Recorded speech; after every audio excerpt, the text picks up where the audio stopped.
अस्सलाम वालेकुम, this is Moid Pirzada in Washington. 5 मार्च 2024 को अभी दिन तो गुजर रहा है, लेकिन बहुत सी इंटरेस्टिंग डेवलपमेंट्स हैं जो कमेंट मांगती हैं। पहली इंपॉर्टेंट डेवलपमेंट तो वो है, और मैं थोड़ा सा पहले इनका जिक्र कर दूं, फिर इनका मैं क्विक एक एनालिसिस भी आपके सामने रखूंगा। एक डेवलपमेंट वो है जहां असद कैसर साहब और शेर असल मरवत ने मिलकर एक अननेसेसरी किस्म की प्रेस कॉन्फ्रेंस की, और उस प्रेस कॉन्फ्रेंस के बाद वो जो शक था कि तहरीक इंसाफ के इंटरनल डायनामिक्स पे और उसके लीडरशिप जो है उसे चौधरी निजामुद्दीन के हरकारे जो हैं वो हाईजैक कर रहे हैं, और उसके इंटरनल डायनामिक्स में उन्हें पेनिट्रेशन हो गई है, वो उसे कंट्रोल कर रहे हैं, एक डायरेक्शन पे उसको लेकर चल रहे हैं।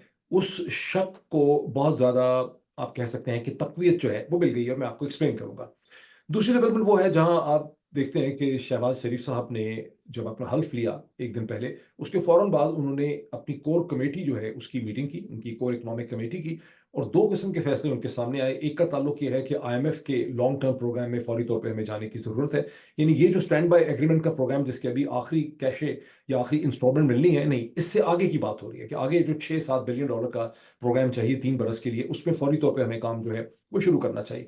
और दूसरी तरफ से जो आर्मी चीफ की ब्रेन वेव या ब्रेन चाइल्ड है, SIFC, special investment facilitation council की कमेटी, उसके बारे में उन्होंने बहुत ज़्यादा हदायत दी कि ये बहुत हमारी हुकूमत का एक इंपॉर्टेंट जो इनिशिएटिव है वो होगा। इसकी भी हम तफसीलात देख लेते हैं।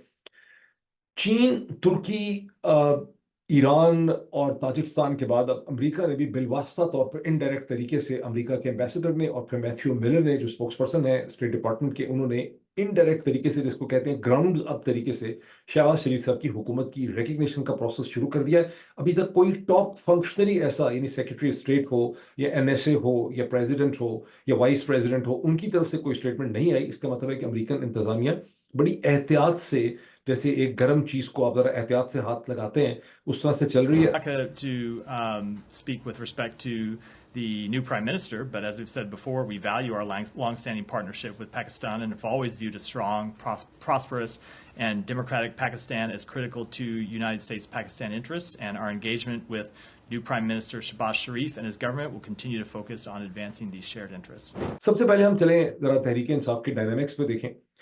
अच्छा, ये बात तो बड़े दिनों से चहमगोइयाँ हो रही थी, इल्ज़ाम लग रहे थे, ट्विटर भरा पड़ा था, व्हाट्सएप इस हवाले से भरा पड़ा था, यूट्यूब के ऊपर, ट्विटर के नीचे सैकड़ों कमेंट्स इस हवाले से हो रहे थे कि फलां ने गद्दारी कर दी, फलां ने बेट्रेयल कर दिया, पीटीआई पंजाब क्या कर रही है, फलां पीटीआई का लीडर क्या कह रहा है, शेर असल मरवत साहब और असद कैसर साहब जो हैं वो शासिफ खानजादा के प्रोग्राम में क्यों चले गए, उनको वहाँ जाना चाहिए था कि नहीं जाना चाहिए था, और फिर इस तरह के इल्ज़ामात का प्रोसेस चल रहा था। लेकिन इन तमाम इल्ज़ामात को, जो इल्ज़ामात ही रहते, उसे बहुत ज़्यादा तक़वियत दे दी, उनमें जान डाल दी असद कैसर साहब ने, और बैरिस्टर शेर असल मरवत के साथ बैठ के असद कैसर साहब ने, the former speaker of the national assembly, ने जो बहुत ही गैर मोहतात तरीके से उन्होंने अपनी एक प्रेस टॉक और प्रेस कॉन्फ्रेंस की, जो इंतहाई गैर ज़रूरी थी। प्रेस कॉन्फ्रेंस होनी ही नहीं चाहिए थी इस इशू पे, जहां बैठ के उन्होंने दो पॉलिटिकल कमेंटेटर्स, जनाब हैदर मेहदी जो कनाडा में है, और रिटायर्ड मेजर आदिल राजा जो बरतानिया में है, और जो जॉइंटली बैठते हैं, सख्त जुबान इस्तेमाल करते हैं, बड़ी तनकीद करते हैं, किसी को माफ़ नहीं करते। उनको आप अंग्रेजी में पॉलिटिकल साइंस की मीडिया के लैंग्वेज में कहते हैं इक्वल अपॉर्चुनिटी ऑफेंडर। वो मेरे ऊपर भी हमले करते रहते हैं, मैं आपको बड़ी उसकी बातें बता सकता हूँ। लेकिन उनके खिलाफ एक बाकायदा प्रेस कॉन्फ्रेंस कर दी, और जो इंतहाई गैर ज़रूरी थी, और उसके अंदर जो कुछ कहा वो और ही ज़्यादा गैर ज़रूरी था, और अल्फाज का चुनाव जो है वो भी बड़ा गलत था। उसमें ये कह दिया, फॉर इंस्टेंस के तहरीक इंसाफ के लोगों को समझना चाहिए कि हैदर मेहदी का और आदिल राजा जो है उनका तहरीक इंसाफ के साथ कोई ताल्लुक नहीं है। इससे ज़्यादा फजूल और अननेसेसरी बात नहीं हो सकती। किसने कहा है, कौन कह रहा है कि आदिल राजा का और हैदर मेहदी का तहरीक इंसाफ के साथ कोई ताल्लुक है? ना तो कभी कोई तहरीक इंसाफ के वो मेंबर रहे हैं कार्ड कैरिंग, ना उन्होंने कोई क्लेम किए हैं इस हवाले से, ना उनके ट्विटर हैंडल के ऊपर लिखा हुआ है, ना उनके यूट्यूब के ऊपर लिखा हुआ है कि हम तहरीक इंसाफ का पॉइंट ऑफ व्यू देते हैं। वो तो बुनियादी तौर पर अपना एक इंतहाई गुस्सीला किस्म का एनालिसिस देते हैं, और हर एक के ऊपर वो अटैक करते हैं। और इसमें कोई शक नहीं है कि कई दफ़ा बड़ी गैर जिम्मेदाराना किस्म की बात करते हैं। आप हैदर मेहदी साहब का जब गुस्सा चढ़ता है तो कोई उनके गुस्से से महफूज नहीं रहता। मुझसे वो बड़े नाराज़ हैं, चूंकि मैं उनके प्रोग्राम में नहीं जाता, मैं कहीं पे भी नहीं जाता, मैं खुद ही इतना बिजी हूँ अपने 2 दिन में वीलॉग करना और फिर थोड़ा बहुत पढ़ना लिखना, आगे पीछे फिरना, जो है कुछ फैमिली के साथ वक्त गुजारना, वक्त ही नहीं मिलता। तो बहरहाल वो मुझसे भी बहुत नाराज़ है। मुझे कई लोगों ने बताया कि हैदर मेहदी जो हैं वो मुझसे बहुत नाराज़ हैं, बड़ी सख्त जुबान वो मेरे बारे में इस्तेमाल करते हैं। और जहाँ तक मेजर आदिल राजा का है, जिस तरह मुझे याद है कि जून में, अभी नहीं, जनवरी में जब रेबन ऑफिस बिल्डिंग के अंदर हम एक सेमिनार कंडक्ट कर रहे थे, यानी कांग्रेस की बिल्डिंग के अंदर, और वहाँ पर अबीगेल स्पेनबर्गर जो हैं, जो कि हाउस इंटेलिजेंस कमेटी की मेंबर हैं, ये सेनेट इंटेलिजेंस कमेटी की मेंबर हैं। तो जब उनको मैंने खासा ग्रिल किया बड़ी सख्ती से, तो आदिल राजा को ये गुमान गुजरा, मेरा ख्याल उन्होंने ट्वीट किया बाकायदा इस हिसाब से, और मुझे किसी ने वो ट्वीट भेजा था। उनको ये गुमान गुजरा कि मैं अगर इस तरह से बात कर सकता हूँ एक इंटेलिजेंस कमेटी के मेंबर के साथ, तो यकीनी तौर पर मैं CIA का आदमी होगा। मुझे, अच्छा, मैंने नहीं आदिल राजा से ये प्रोटेस्ट किया टेक्स्ट करके कि भाई मैं अगर आपको, आधा पाकिस्तान कह रहा है कि आप ISI के लिए काम करते हैं, आपके ऊपर कोई कहता है, और ISI वाले कह रहे हैं कि आप रॉ के लिए काम करते हैं, बरतानवी इंटेलिजेंस के लिए काम करते हैं, अमेरिकन इंटेलिजेंस के लिए काम करते हैं, तो इस किस्म के शकूक तो लोगों को फॉर लैक ऑफ अंडरस्टैंडिंग होते ही रहते हैं। और चूंकि आदिल राजा साहब का मेरा ख्याल है कि उनको पहला ही उनका एक्सपीरियंस है किसी वेस्टर्न डेमोक्रेसी के अंदर आके लंबा टाइम गुजारने का, तो उनको अंदाजा नहीं है कि किस किस्म की एक स्पेस जो है, खास करके अमेरिका के अंदर, कि किस किस्म की एक स्पेस एग्जिस्ट करती है। और खुद आदिल राजा जो है, चूंकि बरतानिया में है, कितना जोर लगाया पाकिस्तान की इस्टेब्लिशमेंट ने कि आदिल राजा को वहां से गिरफ्तार करवा दें, आदिल राजा को वहां से डिपोर्ट करवा दें। सो मच हो कि पाकिस्तान के आर्मी चीफ ने बताया जाता है कि जब ब्रिटिश आर्मी चीफ जो है वो पाकिस्तान के ट्रिप पे थे, तो आदिल राजा के हवाले से स्पेशल पाकिस्तान की आर्मी ने हाईएस्ट लेवल पे उनसे रिक्वेस्ट की, जिस वजह से स्कॉटलैंड यार्ड ने या ब्रिटिश पुलिस ने उनको एक दिन के चंद घंटों के लिए डिटेन कर लिया था। लेकिन बहरहाल आदिल राजा और हैदर मेहदी बहुत सी सख्त बातें कर देते हैं, बट दैट इज फाइन।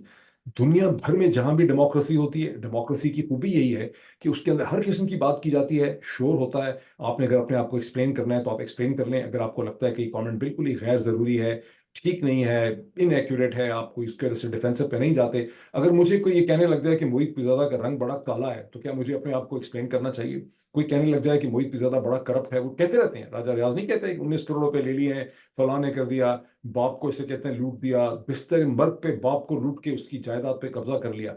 क्या ये जरूरी है कि मैं बैठ के उसकी एक्सप्लेनेशन देना शुरू करूं? लोगों ने मेरे कैरेक्टर और मेरे आइडियाज या मेरी शख्सियत के बारे में अपनी ओपिनियन खुद कायम करनी है। लाना तो उसके ऊपर जिसको कोई अंडरस्टैंडिंग ना हो सकती हो। मैं हैरान हूं, ये बैरिस्टर शेर अफजल मरवत ने असद कैसर से ये जो प्रेस कॉन्फ्रेंस करवाई है, ये लोवेस्ट मोमेंट था बैरिस्टर शेर अफजल के पॉलिटिकल कैरियर का। और मुझे खतरा ये है कि इसके बाद बैरिस्टर शेर अफजल, चाहे बारिश हो रही हो, ओले पड़ रहे हो, बर्फ पड़ रही हो, उसके दरम्यान में भी जुलूस लेके जाएंगे, तो उनकी क्रेडिबिलिटी जो है वो वापस नहीं आ सकेगी। बैरिस्टर शेर अफजल इतनी गलतियां कर चुके हैं गुज़िश्ता चंद हफ्तों के अंदर कि आप देखेंगे कि हर आने वाला जो दिन है वो एक मजीद स्लिपरी पाथ होगा उनके लिए।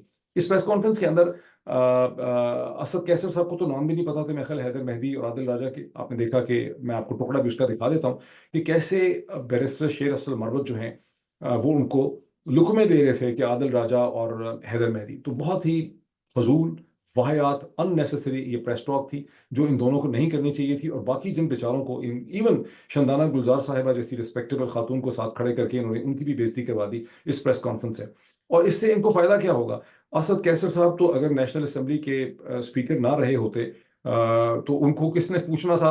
और कौन उनकी बहुत ज्यादा परवाह करता है? उनके अपने जहन में होगा, या उनके जो अपने सपोर्टर्स हैं तहरीक इंसाफ के अंदर चंद वर्कर्स होंगे, उनको लगता होगा कि असद कैसर साहब is a man of great significance. वरना तो परवेज खटक को भी अपने बारे में यही ख्याल था, जहांगीर खान तरीन साहब को भी अपने बारे में यही ख्याल था।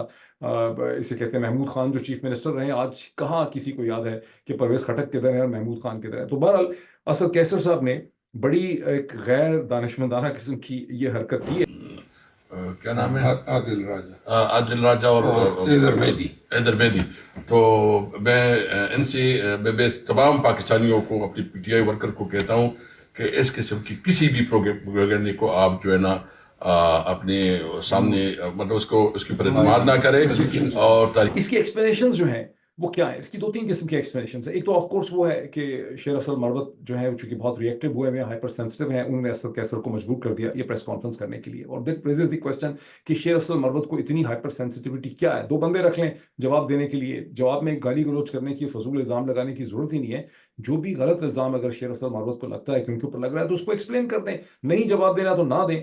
जब आप अंदर से क्लियर हो तो आपको बहुत ज्यादा जवाब देने की जरूरत नहीं होती।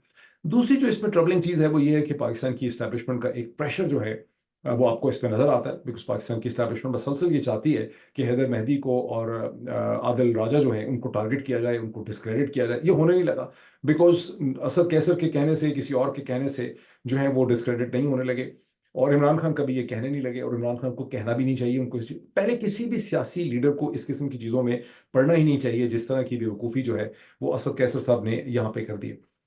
तीसरी इसकी वजह है कि there is a dilemma. Dilemma यहाँ पर यह है कि वो पूरे पाकिस्तानियों का डिलेमा है।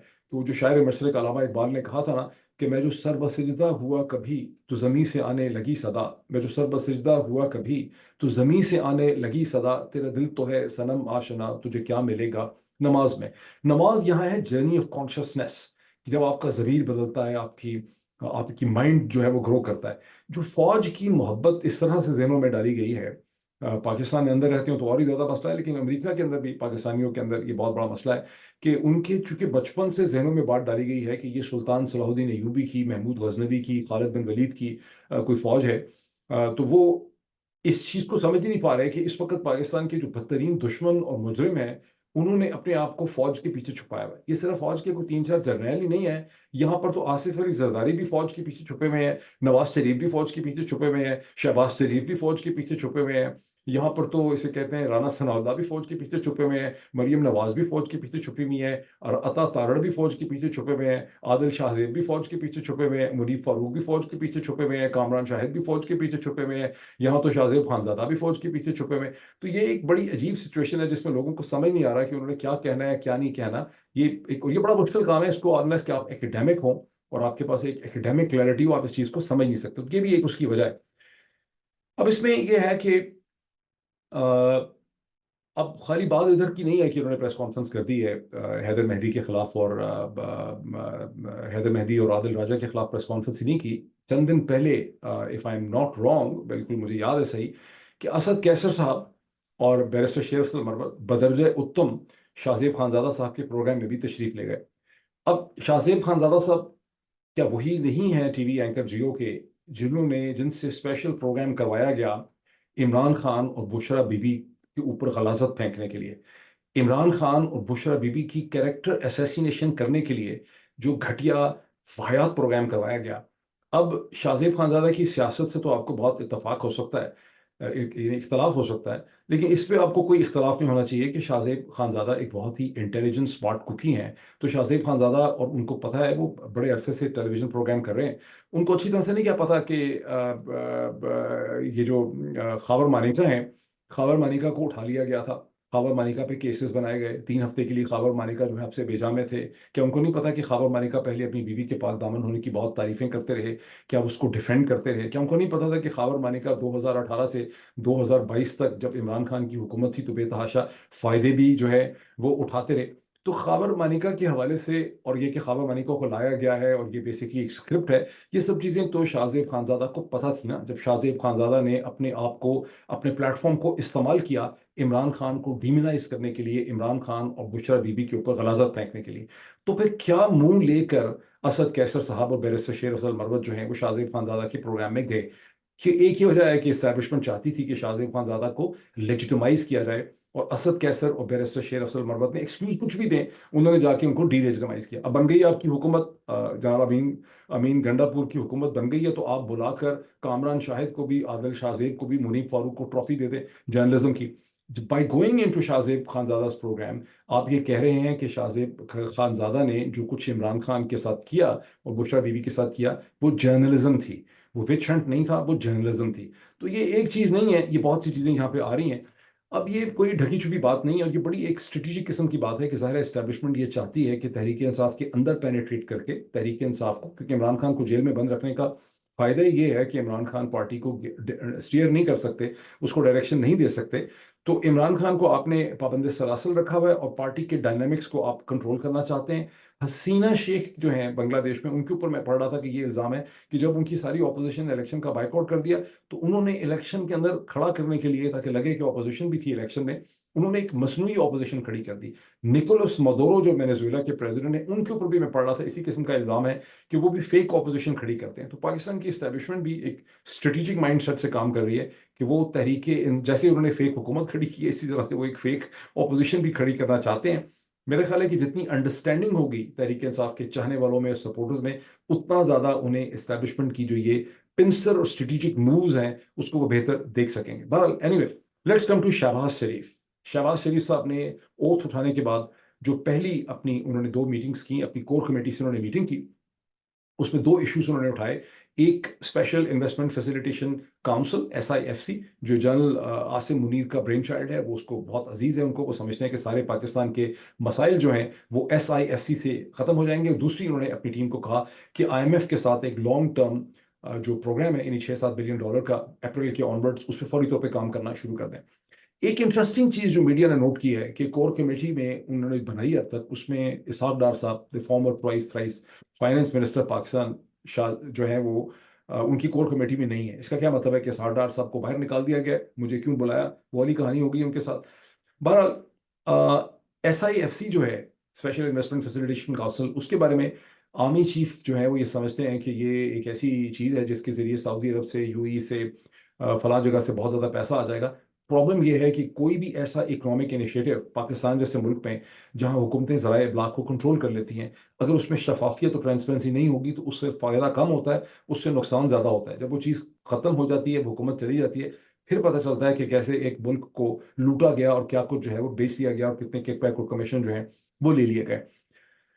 अच्छा, अब US एम्बेसडर जो हैं डोनाल्ड ब्लूम, उन्होंने आगाज़ किया, एक तो उन्होंने ट्वीट किया जिसमें उन्होंने कहा कि मैंने शहबाज शरीफ साहब जो हैं उनको मैंने कंग्रेचुलेट कर दिया। ये पहली इंडिकेशन थी अमेरिकन हुकूमत की कि बाइडेन एडमिनिस्ट्रेशन की कोई स्टेप बाय स्टेप रिकग्निशन के प्रोसेस पे चल रहे हैं। लेकिन डोनाल्ड ब्लूम की एक लंबी चौड़ी स्टोरी भी छपी है कि उन्होंने कराची के अमेरिकन काउंसुलेट के अंदर कोई एक सेलेक्ट मीडिया पर्सन और जर्नलिस्ट से मुलाकात की, जिसमें उन्होंने बहुत ज़्यादा एक इकोनॉमिक विजन पाकिस्तान का दिया कि ये भी हो सकता है, ये भी हो सकता है, यहाँ पर फॉरेन डायरेक्ट इन्वेस्टमेंट हो सकती है, हम चाहते हैं कि अमेरिकन कंपनीज को फैसिलिटेट किया जाए, वो स्किल ट्रांसफ़र कर सकती हैं, वो एक पैसा भी ला सकती हैं, वो लोगों को स्किल्स देंगी और नॉलेज ट्रांसफ़र करेंगी एंड सो ऑन। सब बड़ी अच्छी खूबसूरत बातें। प्रॉब्लम इसमें एक छोटा सा ये है कि 2009 से 2013 के दरमियान जो 2008 टू 12 ओबामा क्लिंटन एडमिनिस्ट्रेशन थी, उसने बहुत ही सिंसेरिटी के साथ पाकिस्तान में फॉरेन डायरेक्ट इन्वेस्टमेंट लाने की कोशिश की। प्रॉब्लम ये है, और बड़ा उन्होंने काम किया इस हवाले से, जिस हमारे में कैरी लूगर बिल और फाइनेंस और $7.5 बिलियन भी पाकिस्तान को 5 साल के लिए दिए गए, बहुत पैसा उन्होंने पाकिस्तान में फेंका। और उस वक्त अमेरिकन फौजें भी अफगानिस्तान में थी, तो ज़ाहिर उनका बड़ा इंटरेस्ट था। अब वो सिचुएशन भी नहीं है। लेकिन अमेरिकन जो कॉरपोरेशन हैं, उनको कोई भी अमेरिकी हुकूमत कहीं पर भी पैसा लगाने में उनको परसुएड नहीं कर सकती, बिकॉज अमेरिकन बिजनेस ऑर्गेनाइजेशन और कॉरपोरेशन हुकूमत के कंट्रोल से बिल्कुल आज़ाद हैं, और अमेरिका की अपनी कोई गवर्नमेंट की कॉरपोरेशन ऐसी है ही नहीं, unlike China and many other countries, जो या रशिया या सऊदी अरब, जो हुकूमत के कहने पर कहीं जाके इन्वेस्टमेंट कर सकती हैं। जहां पे भी कंपनीज इंडिपेंडेंट होती हैं, फिर वो अपनी जजमेंट करती हैं। और अमेरिकन कंपनीज जो हैं वो लेवल प्लेइंग फील्ड मांगती हैं, वो ट्रांसपेरेंसी और शफाफियत मांगती हैं, वो नॉन करप्शन मांगती हैं। अमेरिकन फर्म्स जो हैं उनको अमेरिकन कानून इजाज़त नहीं देता कि लोगों को उस तरह से किकबैक, कमीशन और रिश्वतें दें जिस तरह से चीनी कंपनियां या रशियन कंपनियां जो हैं दे सकती हैं, या सऊदी फर्म्स जो हैं वो दे सकती हैं, या UAE की फर्म्स जो हैं वो दे सकती हैं। अच्छा, लेकिन तो जाहिर है कि उनको जो रूल ऑफ लॉ चाहिए। अच्छा, अब रूल ऑफ लॉ की कहानी बड़ी इंटरेस्टिंग है। रूल ऑफ लॉ ऐसा कोई एनिमल नहीं है कि आप ये कहें कि 2 बिजनेस एंटिटीज के दरमियान तो हमारी अदालतें इंसाफ कर सकती हैं। वैसे वो जिले शाह को इंसाफ नहीं दे सकती हैं, वो मोहित पिज़ादा, साबिर शाकिर को इंसाफ नहीं दे सकती हैं, वो इमरान खान को तो इंसाफ नहीं दे सकती हैं, बुशरा बीबी को तो इंसाफ नहीं दे सकती हैं, डॉक्टर यास्मीन राशिद को तो इंसाफ नहीं दे सकती हैं। लेकिन बिजनेस की टर्म्स में हम ऐसी अदालतें, वैसे ट्रिब्यूनल्स कायम कर देंगे, टैक्स के, मेडिएशन के, आर्बिट्रेशन के, कब इंसाफ दे पाएंगे? इंसाफ या होगा या नहीं होगा। तो जिस मुल्क में और जिसके रियासती ढांचे के अंदर लेवल प्लेइंग फील्ड नहीं है, वहाँ इंसाफ नहीं है। जहाँ पाकिस्तान जैसे हालात हैं, वहाँ कोई भी मेजर सीरियस इकोनॉमिक प्लेयर आके इन्वेस्टमेंट नहीं कर सकता। और ये बात सिर्फ अमेरिकन कॉरपोरेशंस की नहीं है। यहाँ पर जो बड़ी बड़ी फर्म्स, सऊदी अरेबिया की, UAE और कतर की जो बड़ी फर्म्स हैं, कोई शेख ज़ाती तौर पे आ जाए कि मैं मरीम नवाज साहिबा के इंसेंटिव पे, या मैं फलां शहबाज शरीफ के साथ मिलके कोई $100 मिलियन, $200 मिलियन कहीं पे लगा दूंगा, जिसमें से मैं लगाऊंगा तो कहने में $200 मिलियन और $300 मिलियन अपने बोझे में डाल के चला जाऊंगा 2 साल के बाद, जैसे बहुत सी चीनी कंपनियों ने करने की कोशिश की है शहबाज शरीफ साहब के थ्रू इकर्टसी। तो वो तो एक अलग बात है। लेकिन जो सऊदी अरब की, UAE और कतर की बड़ी international recognized firms and corporations हैं, वो भी लेवल प्लेइंग फील्ड मांगती हैं, वो भी रूल ऑफ लॉ मांगती हैं, वो भी ट्रांसपेरेंसी मांगती हैं। और यही कल कला को, जिस तरह से अमेरिका की बड़ी ख्वाहिश है कि हिंदुस्तान की जो फर्म्स हैं वो आके पाकिस्तान के अंदर इन्वेस्टमेंट करें ताकि चाइनीज इन्फ्लुएंस को आप काउंटर कर सकें, तो जो हिंदुस्तान की जो बड़ी फर्म्स हैं, बड़ी कॉरपोरेशंस हैं, बड़ी कंपनीज हैं, जैसे रिलायंस है, टाटाज हैं और हैं, उनको भी वही रिक्वायरमेंट है जिस किस्म की रिक्वायरमेंट जो है अमेरिकन फर्म्स की हैं। वो भी आज आप देखें कि हिंदुस्तान की ऑर्गेनाइज जो बड़ी कॉरपोरेशंस हैं, वो तो अमेरिका और बरतानिया के अंदर भी कंपनियां खरीद रही हैं। ब्रिटेन में तो दिन रात उन्होंने बहुत सी कंपनियां खरीदी हुई हैं, बहुत सी ब्रिटिश नेम कंपनीज को इंडियन पेरेंट कंपनीज जो हैं वो कंट्रोल करती हैं। तो मुझे यही लगा वो सारी स्टोरी पढ़ के, न्यूज़ स्टोरी के बैरिस्टर डोनाल्ड ब्लूम साहब ने एक हवाई छोड़ दी, और जाहिर है कि पाकिस्तानी जर्नलिस्ट ने कोई क्रिटिकल उनसे ज़्यादा पूछा नहीं होगा। वैसे पूछ सकते हैं क्योंकि अमेरिकन इन्वेस्टर से क्रिटिकल बात पूछने में आप कोई नहीं करेगा, मतलब, लेकिन नहीं पूछा होगा उन्होंने। अब आ जाए इस चीज़ के ऊपर कि वाशिंगटन के अंदर जो ड्रामा जो है मैथ्यू मिलर के थ्रू जो खेला गया वो क्या ड्रामा है वहाँ पे बेचारे, उसका भी मैं आपको वीडियो दिखा देता हूँ। मैथ्यू मिलर जो हैं उनसे एक स्क्रिप्टेड क्वेश्चन, एक साहब जर्नलिस्ट हैं, मुझे उनका नाम नहीं पता, वो अक्सर वहाँ सवाल पूछते हैं, लेकिन उन्होंने बाकायदा अपने फ़ोन के ऊपर उनके पास एक लिखा हुआ सवाल था और वो लग रहा था कि उनको किसी ने दिया हुआ है, वो उन्होंने से पूछा, जिसमें बुनियादी मकसद ये था कि मरीम नवाज साहिबा की इतनी ज़बरदस्त शानदार किस्म की उन्होंने कामयाबी हासिल कर ली है और वो तो छा गई हैं। और उसमें मैथ्यू मिलर जो है वो अमेरिका का स्टेट डिपार्टमेंट का स्पोक्समैन भी शामिल हो गया कि जनाब मरीम नवाज जो है कमाल कर दिया, उन्होंने ग्लास सीलिंग तोड़ दी है, औरतों की इंटेग्रेशन, तरक्की वर्की, हम सब चीज़ों में बड़े interested. Sir, Maryam Nawaz, the daughter of former Prime Minister Nawaz Sharif, has been elected as the Chief Minister of the key province of Punjab in Pakistan, the country's first woman to hold the post.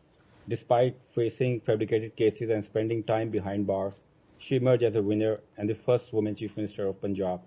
In your opinion, how does her historic election signify progress for women's representation in Pakistani politics? So her selection as chief minister is a milestone in Pakistani politics. We look forward to cooperating with Pakistan more broadly on integrating women more fully into the country's political life, in the economy, including through the U.S.-Pakistan Women's Council, civil society, and other decision-making spaces. An inclusive Pakistan makes for a strong, prosperous country which all Pakistanis benefit from, and so we are always pleased when we see cracks in the glass ceiling anywhere in the world.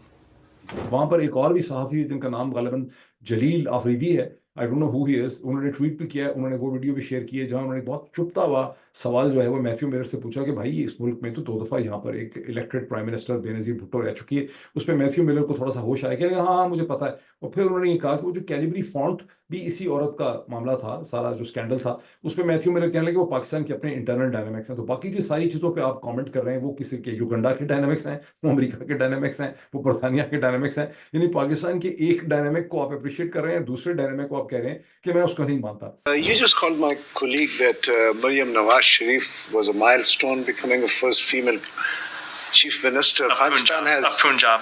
of Punjab. Punjab. Yeah. We have had a prime minister female, Benazir Bhutto, if you remember.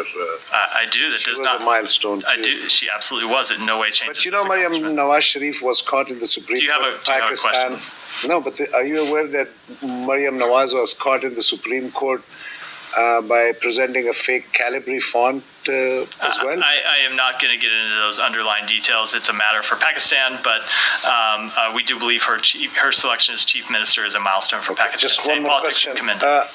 Matthew Miller की भी ज़िंदगी वैसे बड़ी मुश्किल है। मैं सोचता था कि मुमताज़ ज़ारा बलोच जो हैं, यही नाम है उनका मेरा ख्याल है, if I am not wrong, जो पाकिस्तान फॉरेन ऑफिस की स्पोक्स पर्सन है, इन दोनों में से कौन ज़्यादा झूठ बोलता है एक हफ्ते के अंदर? तो मेरा ख्याल है कि ज़ारा बलोच को इतना बोलना नहीं पड़ता, भी उसका डोमेन बहुत छोटा है। मैथ्यू मिलर बेचारे को रोज़ ही झूठ बोलना पड़ता है, बेतहाशा किस्म का, अल्लाह उसके हाल पे रहम करे। अच्छा, अब इसको आप देखें कि ग्रेग कसार जो हैं, कांग्रेसमैन ग्रेग कसार, जिनका मैंने इंटरव्यू किया था 2 दिन पहले, और उस इंटरव्यू को तो 3 लाख लोगों को देखना चाहिए था, लेकिन भाई लोगों ने ऐसा बम गिराया उसके ऊपर। मैंने गलती ये की कि पहले मैंने उसको ट्वीट कर दिया, कोई आधा घंटा पहले वो तैयार बैठी थी उनकी सोशल मीडिया टीम, उन्होंने उसको स्क्वीज़ कर दिया और उसकी विजिबिलिटी जो थी बिल्कुल नहीं थी, बहुत ज़्यादा लोगों को वो नज़र ही नहीं आया सिरे से। बहरहाल उसको कोई 80,000 के करीब लोगों ने देखा है। उसका एक टुकड़ा उठा के ग्रेग कसार साहब ने ट्वीट किया, जिसके साथ उन्होंने लिखा कि अमेरिका को डेमोक्रेसी अगर चाहिए तो फिर सिर्फ अमेरिका में ही नहीं चाहिए, दुनिया में भी डेमोक्रेसी चाहिए। Democracy at home and democracy abroad in Pakistan, वो इंपॉर्टेंट है। वो आपको मैं स्क्रीन के ऊपर दिखा देता हूँ। अब ज़ाहिर है कि स्ट्रगल मैंने खासी तशवीशनाक किस्म की सूरत हाल आपके सामने पेश की है, लेकिन ये स्ट्रगल जो है वो जारी रहेगी। ये स्ट्रगल जो है ये कोई तहरीक इंसाफ की स्ट्रगल नहीं है, और मैं अपने एनालिसिस के ज़ोर पे ये कह सकता हूँ कि पाकिस्तानी अमेरिकन और ब्रिटिश पाकिस्तानी जो दुनिया भर में फैले हुए डायस्पोरास जो हैं, वो कह देते हैं बेचारे कि हम तहरीक इंसाफ वगैरह सपोर्टर, इल्ज़ाम है उनके ऊपर। ये तहरीक इंसाफ नहीं है, ये वो लोग हैं जो अपना रुपया पैसा वक्त लगा रहे हैं, पाकिस्तान से मोहब्बत करते हैं।